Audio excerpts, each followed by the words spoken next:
modelos de carros que ficaram queimados no mercado por diversos motivos. Existem vários casos como esse e é exatamente isso que eu vou trazer para você agora, nesse exato momento.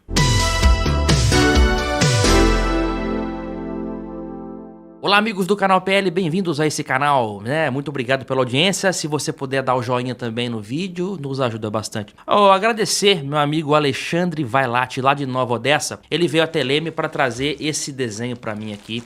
Esse desenho é um prospecto da Paraty de segunda geração que o Alexandre ganhou. Deixa eu tirar do plástico. Acho que vale a pena, né? Que o Alexandre ganhou no Salão do Automóvel de 1994. Ou seja, a Paraty não tinha nem sido lançada ainda, a Paraty bolinha, né? A Paraty chegou só em 96. E a gente vê que já tinha a previsão disso daqui.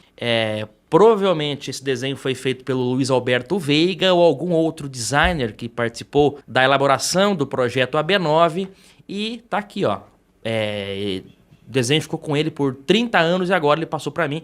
Muito obrigado, meu amigo Alexandre. Vou colocar num quadro esse desenho, porque merece ser preservado, né? E vejam que em 94 já tinha a previsão do capô aqui, ó, calombo no capô, né? A roda do GTI também. Muito bacana mesmo. Agora vamos então. Muito obrigado, Alexandre. Muito obrigado.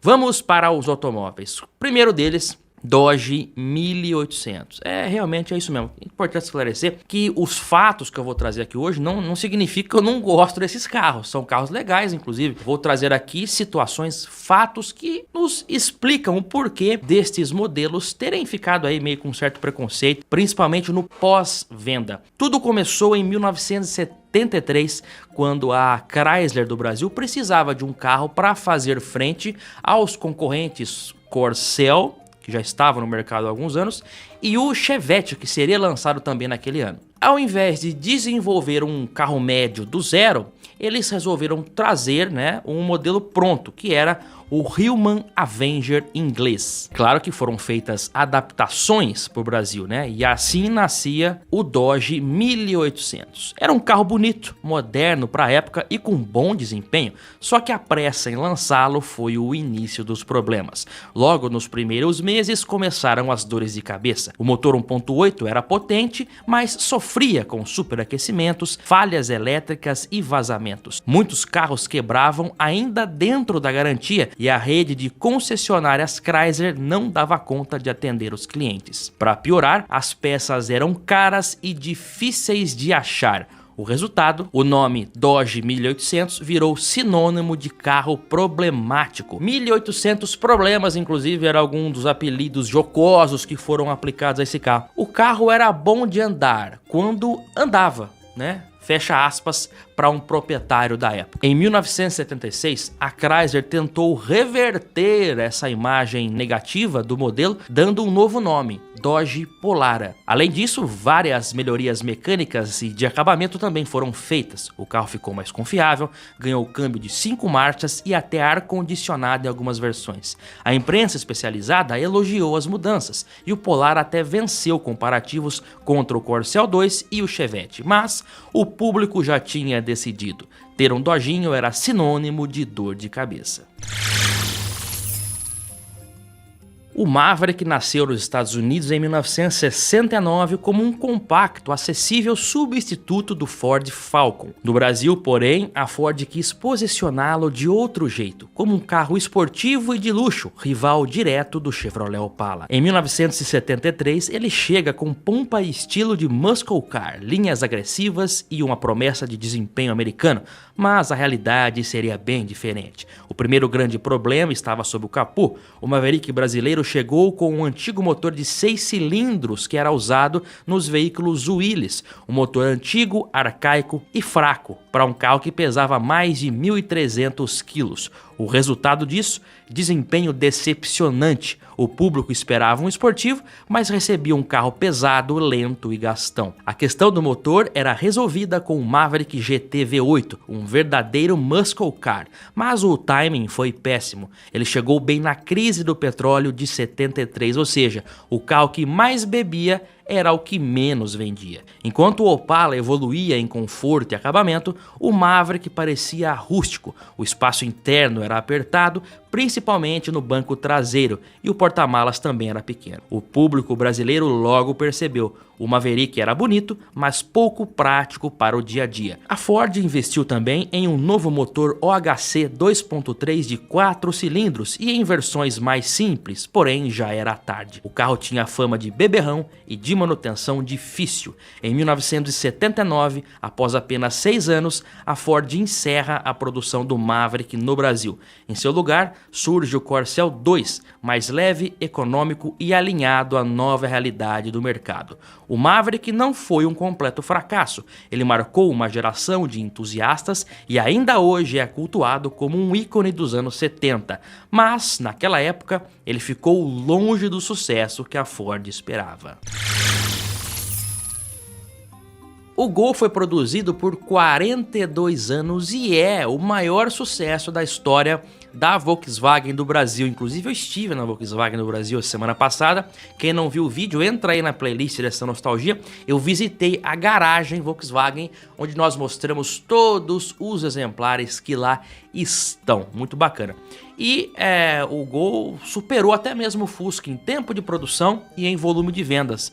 Mas quem acompanhou de perto os primeiros anos do modelo no Brasil dificilmente acreditaria que isso pudesse acontecer. O Gol foi lançado em maio de 1980, com um visual moderno para a época, inspirado no Golf e Sirocco europeu. Um design alinhado com o que havia lá fora, só que esse alinhamento terminava imediatamente quando o capô era aberto. Ao invés do motor refrigerado a água do Passat, o Gol chegou com um velho motor Boxer refrigerado a ar de 1.300 cilindradas, o mesmo do Fusca. Ou seja, um carro novo, bonito, mas com um coração velho e barulhento. Além disso, o desempenho era fraco e o consumo alto diante do seu principal concorrente, o Fiat 147 1300.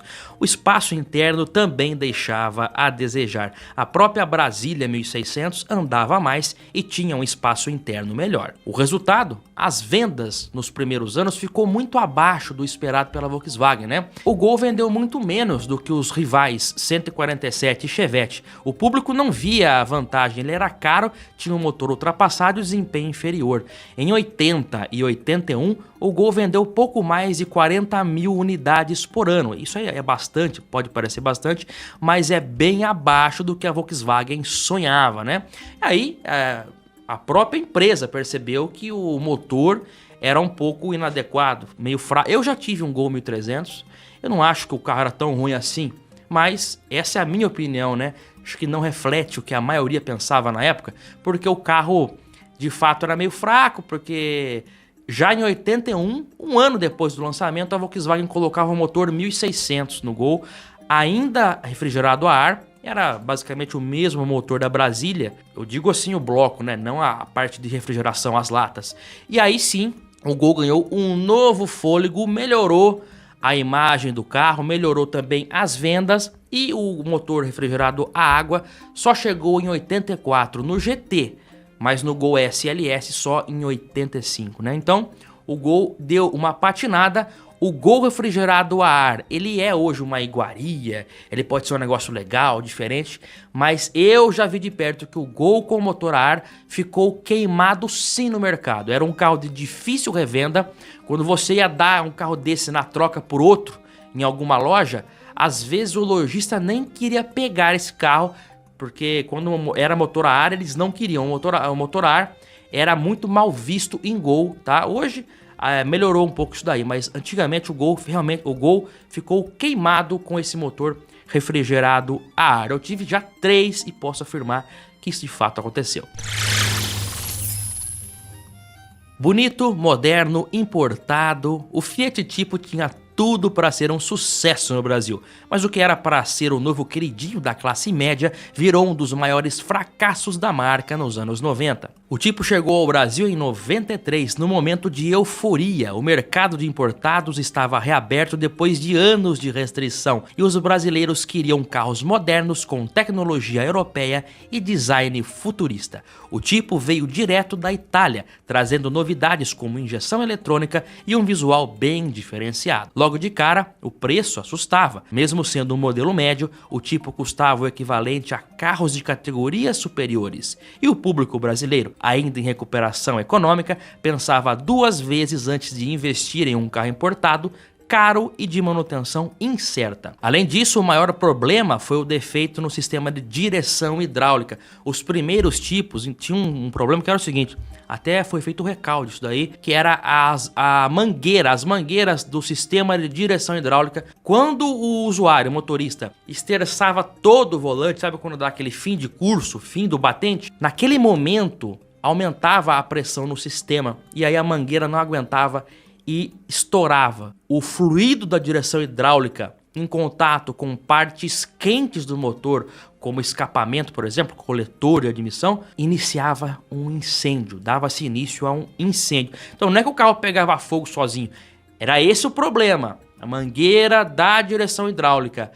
A Fiat fez um recall disso, mas inúmeros casos de tipo que pegavam fogo levou até a criação de uma espécie de comissão de grupo de proprietários que tinham o mesmo problema.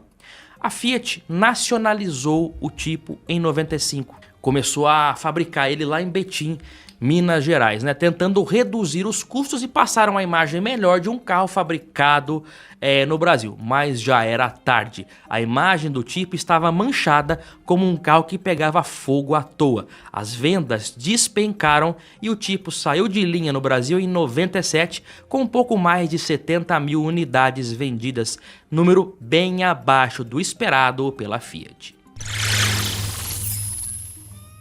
Quando se fala em Gol, mais uma vez, a gente acaba lembrando de sucesso, liderança de mercado, robustez, mas poucos lembram de um Gol que não vingou no mercado, o Gol com motor 1.0 16 válvulas. Para falar dele, nós temos que voltar lá no ano de 1996. Nesse ano, a Volkswagen usava nos carros dela, os carros 1000, que era o Gol 1000 e o Gol 1000i Plus, usava o motor AE1000, que na verdade era aquele motor da Ford.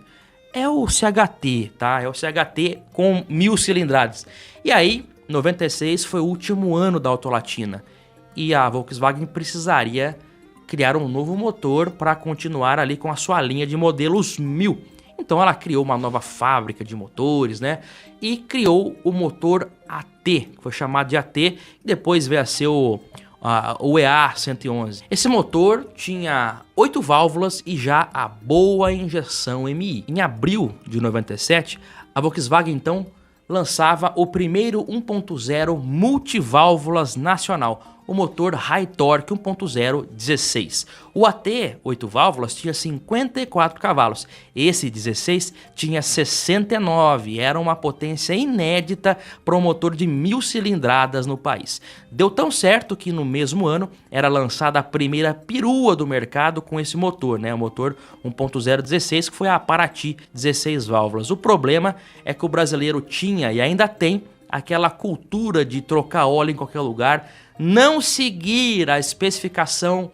Cada montador, cada motor tem ali a especificação correta de óleo, a especificação da viscosidade. E naquele tempo, muitos usuários não seguiam essa orientação. Outros fatores também. O motor 16 válvulas, a manutenção dele era mais cara, né? O motor era mais caro para fabricar e manter também, com mais peças e um cabeçote maior do que o de 8 válvulas. O motor exigia óleo sintético e a falta de manutenção ou uso do óleo adequado levava a entupimentos e falta de lubrificação, danificando componentes como tuchos e comandos. Problemas como válvulas empenadas, comando com câmbio quadrado e tuchos hidráulicos quebrados eram comuns, né? Resultado da falta de lubrificação.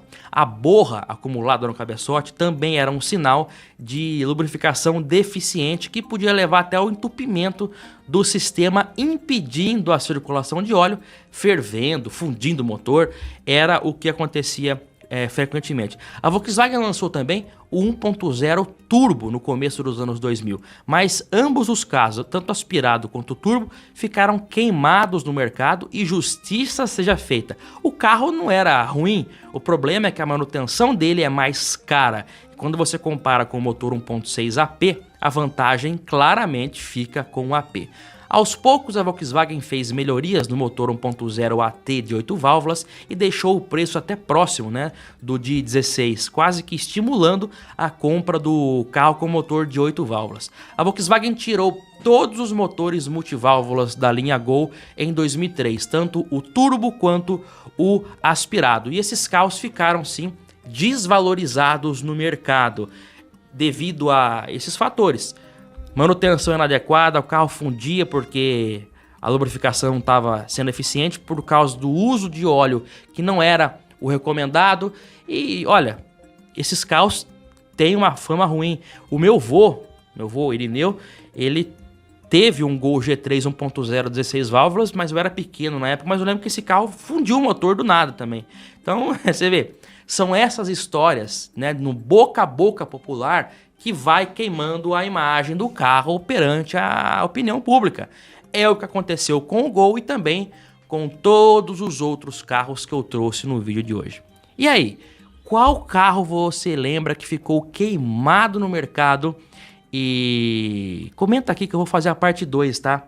E é isso aí, aguardo todos no próximo vídeo no canal PN. Um forte abraço, muito obrigado mais uma vez ao meu amigo Alexandre. Eu vou enquadrar isso daqui, viu? Vale a pena, muito bacana mesmo. Grande abraço e até lá. Aliás, o Alexandre tem um tipo, né? Coincidentemente, não é que eu tô falando mal do tipo, é que é como eu disse, eu gosto desses carros, mas eu tive 3 Gols a ar, mas a história nos mostra que são situações que de fato aconteceram. É isso. Até lá, meus amigos. Até o próximo.